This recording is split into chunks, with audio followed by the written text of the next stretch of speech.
guess we're officially live. Welcome, everybody. Good morning, good afternoon, good evening, depending on where you're joining us from the world today. We are thrilled, excited to have none other than Dr. Ghina Halabi with us. She's joining us from the UK. She's a space scientist, astrophysicist, executive director, and founder of She Speaks Science. So she has an amazing story about how she got a PhD in astrophysics.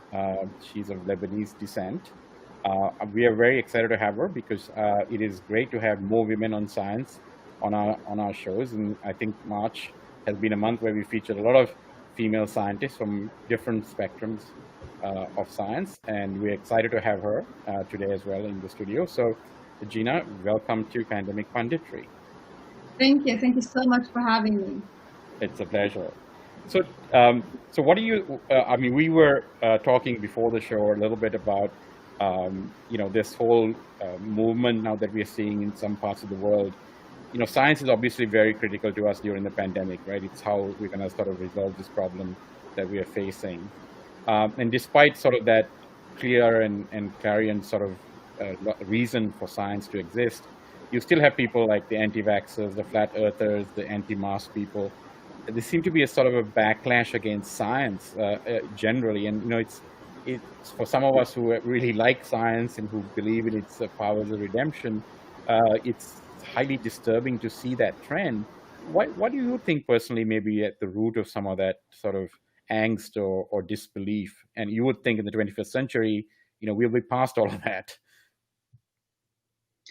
I agree with you, and this is a very dangerous trend indeed. This loss of trust with in science and in scientists, and this is indeed something in She Speaks Science we're trying to remedy by bringing again this relationship, this trustful relationship between the public and the scientist, by showing how science is embedded in real life and how science and technology are at the heart of innovation. And only with that will we be able to solve the existential threats that humanity will be facing in the upcoming decade. Part of the reason why this gap exists is mistrust, and mistrust sometimes stems from a lack of knowledge or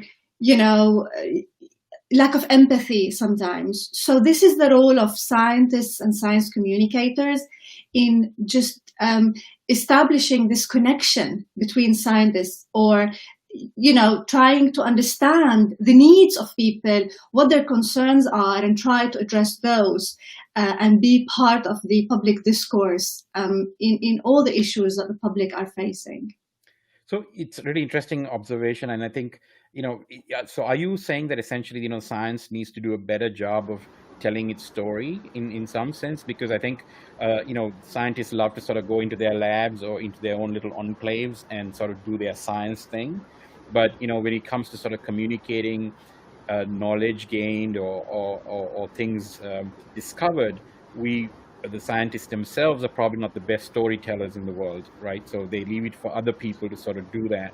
And maybe in that sort of position, where the scientists are busy doing science, but not very busy telling the story about what they've done or discovered, maybe that's where the gap is. And that's why we've seen these kind of, people with various stories seem to get a lot of air these days. It doesn't take much to really tell your story. I mean, put up a Facebook page, create a Twitter account, and you have 100,000 flat earthers following that, right?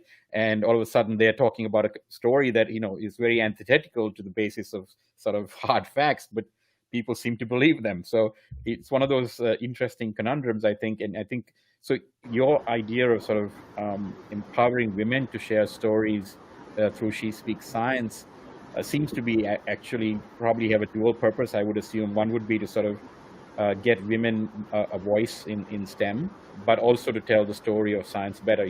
Am I saying that or summarizing that correctly? Yes, that's right. I think the responsibility falls on a couple of parties. One is the scientists. We as scientists are responsible for communicating our science in ways that people can understand and connect with. So, when it comes to science communication, there's a model that is very famous in the past, it used to be very famous in the past, which is the deficit model, which assumes that people are not connecting with the science because of a lack of information. And then what you try to do is to spoon feed or to dumb down this information to be able to communicate it. Research shows that this model doesn't work. What we need to do is to build empathy and build a connection and build a story of our research, of our science that people can relate to. And what better vehicle can you think of to be able to build that connection and send this message than a story? So this is something that I do. I'm personally a storyteller. I try to explain the research that I do in astrophysics in story forms. And I also train scientists as well as, people in innovation and entrepreneurs, for example, as well as women specifically, on how they can tell their story, because this is essential to connect. We connect at a very primal level through story, through emotion. So the responsibility is partly with the scientists to, get proper training to be able to communicate research in ways that people can understand and connect with.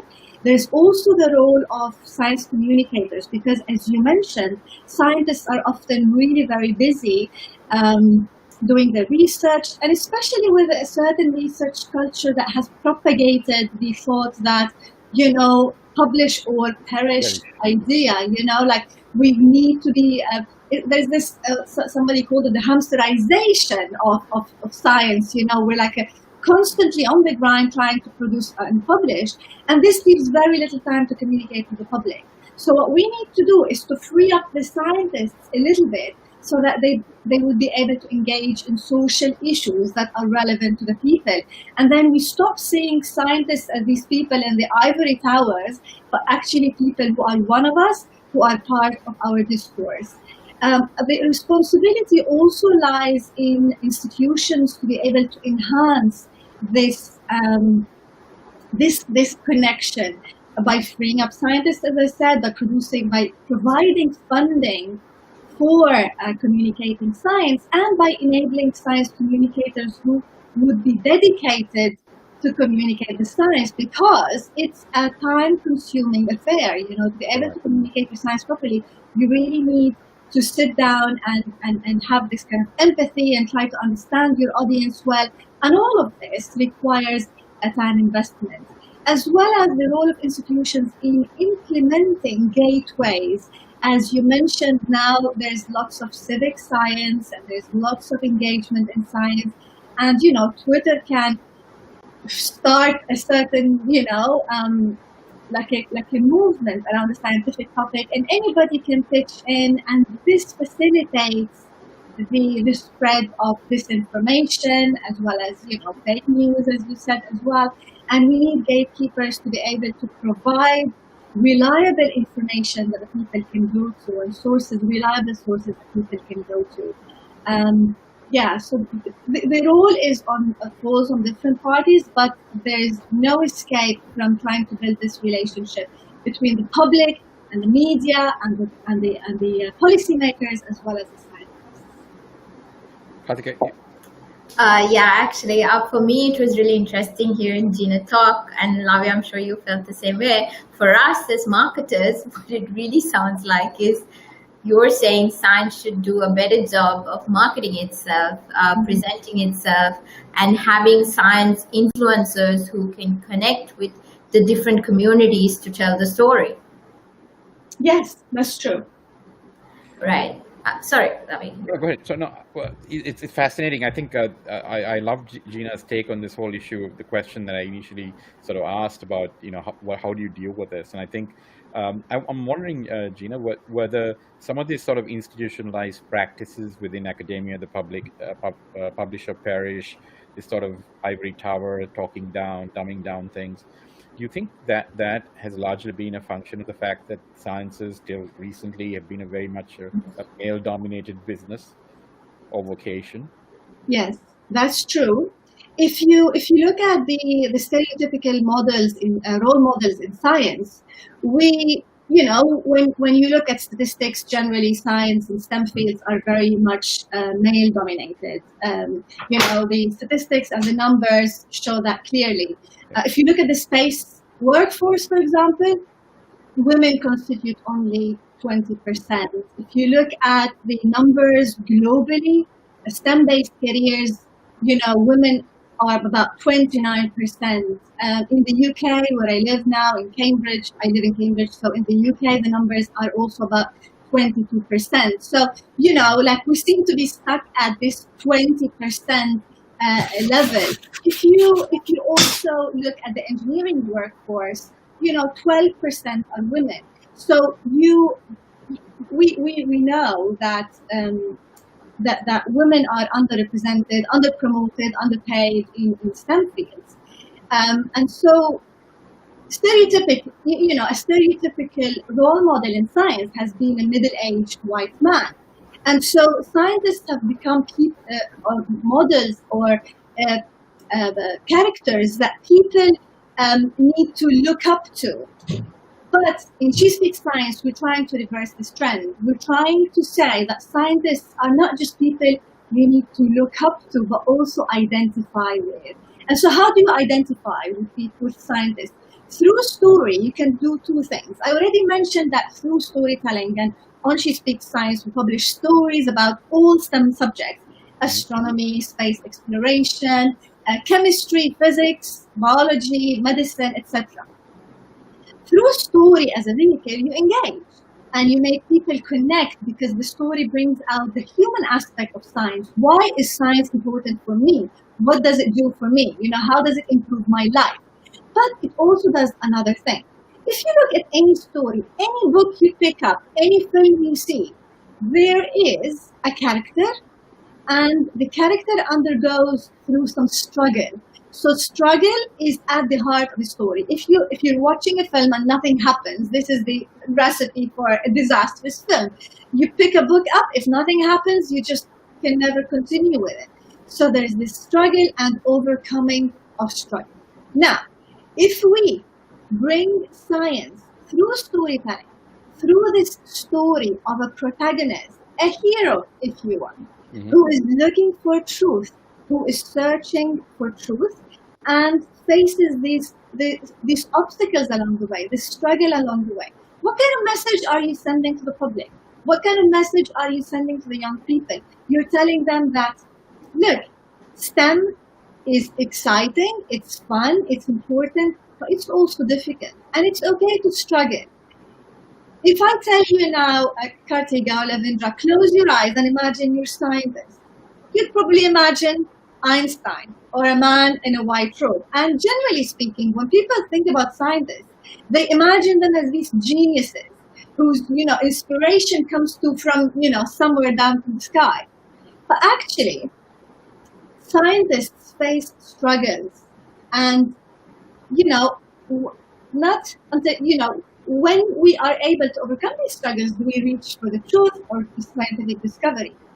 And so the same thing with stories. And actually, there's educational psychology research that has shown that students who are exposed to stories of struggle of scientists are better able to identify with scientists and imagine themselves as scientists and more motivated to do science. So you see, by using storytelling, you also bring this idea of struggle. You normalize the concept of failure, and so you build resilience. You start building resilience in young explorers. So this is the double role of story that we're trying to do. And also, as part of our work in She Speaks Science, what we do is storytelling workshops at schools where, we don't just tell students what the topic is about. If I'm talking about astronomy, it's not just telling them about the stars and the planets, etc.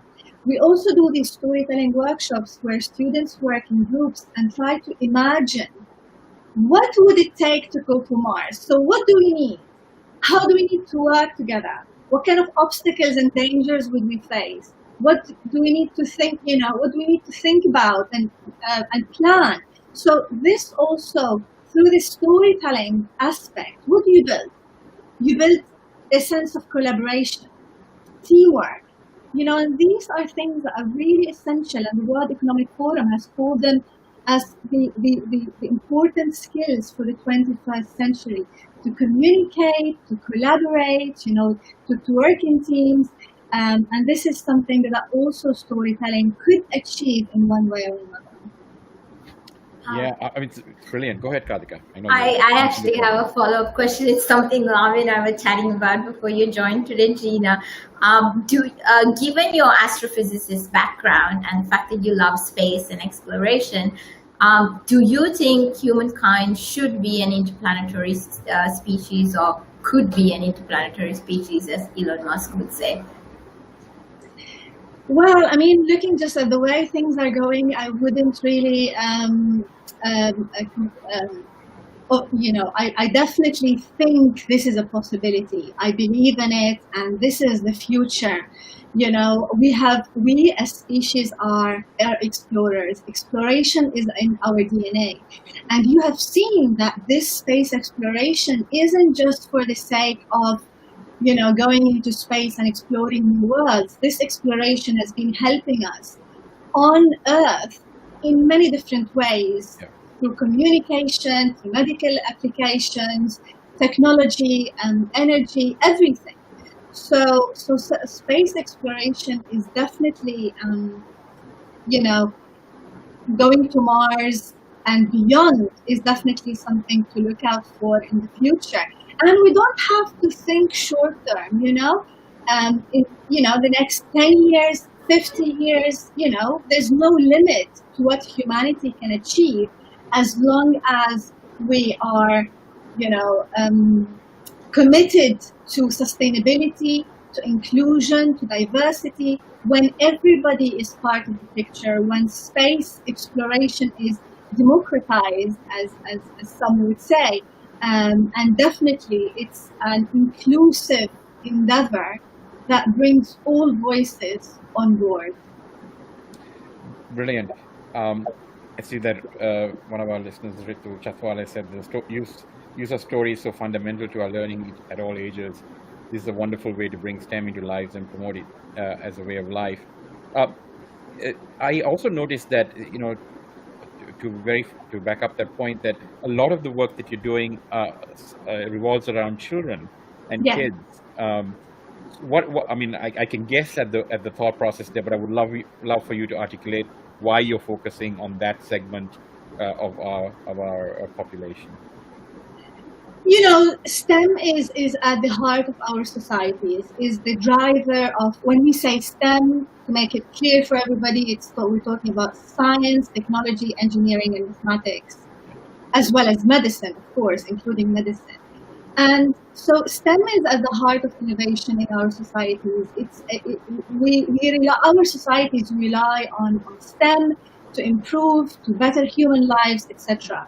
And who will be the innovators of the future? It's the young people who are, looking into, fields to study and things to engage in. And so engaging the young people is essential. And also, I work with young people because of this, disproportionate representation in STEM. We want to encourage more girls into STEM, but at the same time, we need to make the system more welcoming and more accommodating for women. It's not, the endeavor is multifaceted. So me working with young people through, stories, online, through workshops, through social media campaigns, exposing them to this huge number of role models and diverse role models.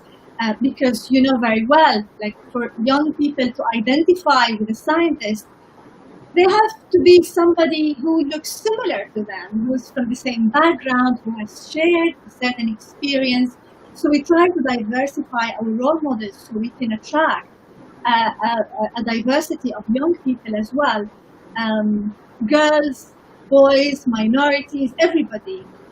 So focusing on the education of the young people is really essential, so that in the next 5, 10, 20 years, we have good representation in the STEM workforce.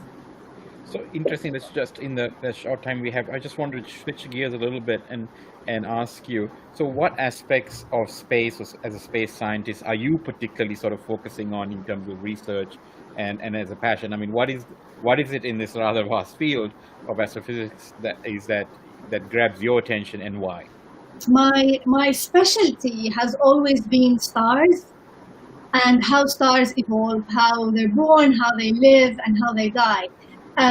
Excuse me. At the moment, I don't do much research. I work on STEM communication. I work on She Speaks Science, and I work with young generations, as well as developing entrepreneurship programs and entrepreneurship education for women at the Cambridge Business School, as well as doing consultancy work within the space sector and within storytelling. So I do less of research, but throughout my PhD and postdoc years, I graduated from the American University of Beirut. I'm Lebanese by background, and in Cambridge, and then I moved to Cambridge to do my postdoc. And my research throughout these years have been on stars. So sometimes when you look at stars, so actually, just to reel back a little bit, you know that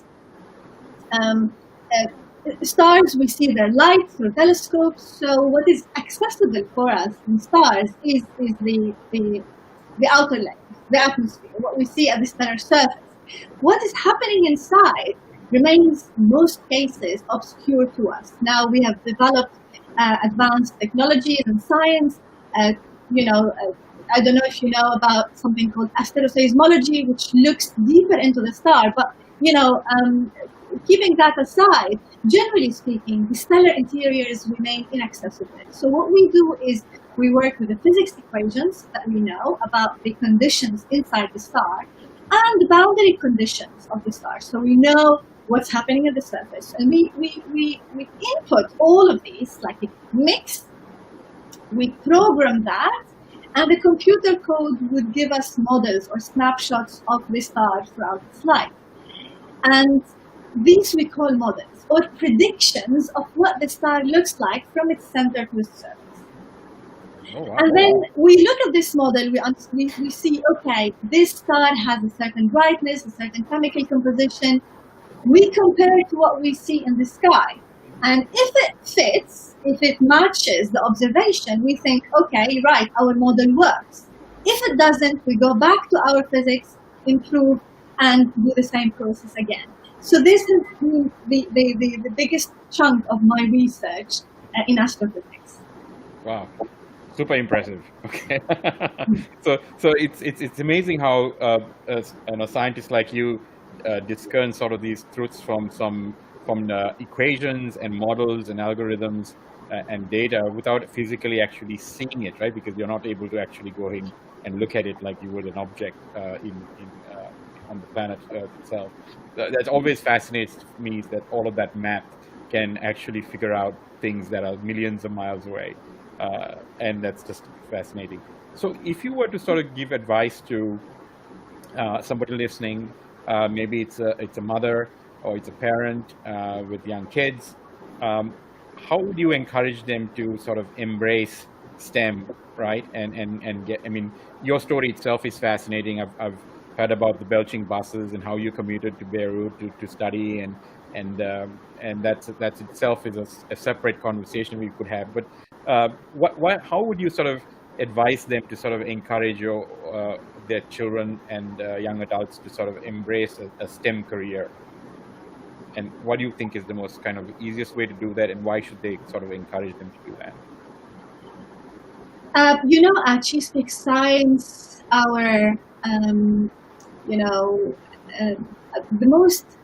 what lies at the heart of She Speaks Science is the concept of owning your story. So what we tell the people we engage with is own your story. So to your listeners, Lavindra and Kartika, If you are a scientist, I would tell you, my humble opinion is for you to own your story. Because no matter where you're speaking or where you are, somebody is looking up to you as their role model. So by owning this adventure you've been through, by owning this experience, you are inspiring someone who is trying in their own way. To the people, to the young people and to their parents, I also say own your story. If you are passionate about STEM subjects, if you like science and you want to explore and you want to go to Mars and you like maths or engineering and you think it's not for you, throw that thought away. Own your story and own your desire to become a scientist, because you can, with hard work, with determination and persistence and resilience, you can get there, and try to find ways to get there. Look for people who might be doing what you'd like to do in the future. Connect with them, ask them for advice, ask them for mentorship. And for the parents who are listening, I would say be conscious of the toys you give your children. Are you giving your girls trains and volcano models and rockets as well? Try to expose them to a wide variety of objects, of things, of ideas, and let them choose. It's okay, whatever they decide to go with, that's fine, as long as they have that exposure. And try to nurture this desire for them to explore, instead of trying to be limited by certain stereotypes of who a scientist. So I assume that your family was very encouraging of what you were doing as a child, and that's why you're here. So am I correct to assume that? It's right. I'm very lucky to have been born in a family who never thought there's anything I couldn't do because of my gender. There was no limitation on my capabilities because, I was a girl.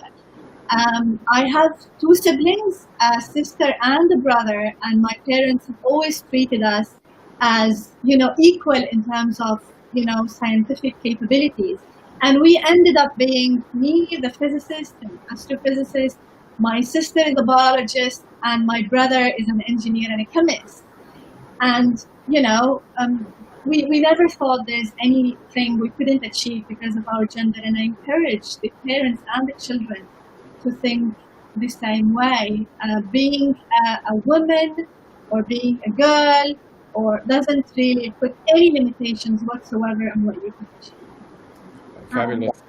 Just a final sort of question. I think lots of our viewers are interested to find out how more women can be part of She Speaks Science.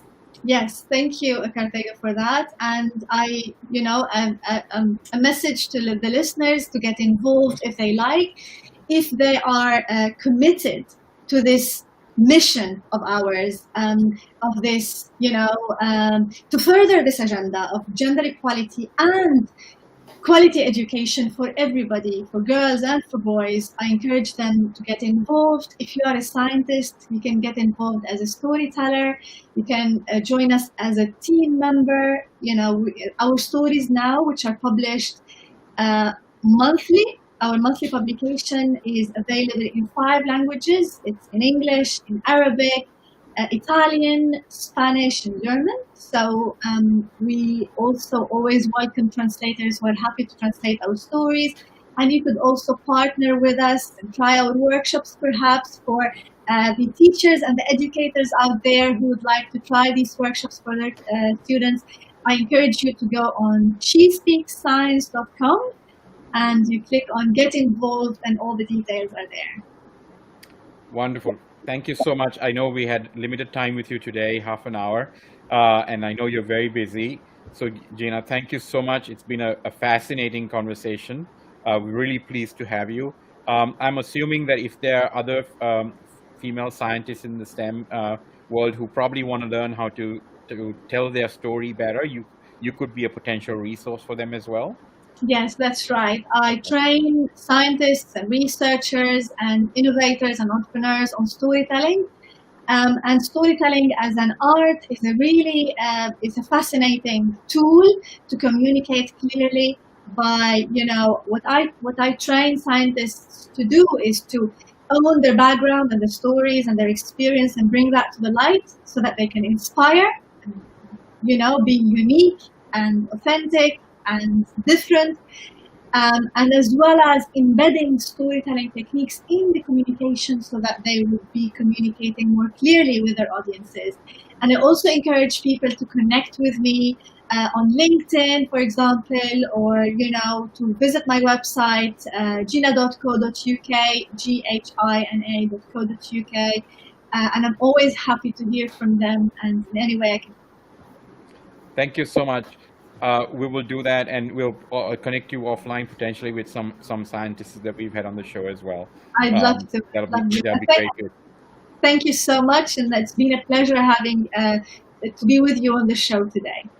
Thank you so much, Gina. Thank All you the so very much. best. Take Thank care. you. Thanks. Bye. Bye.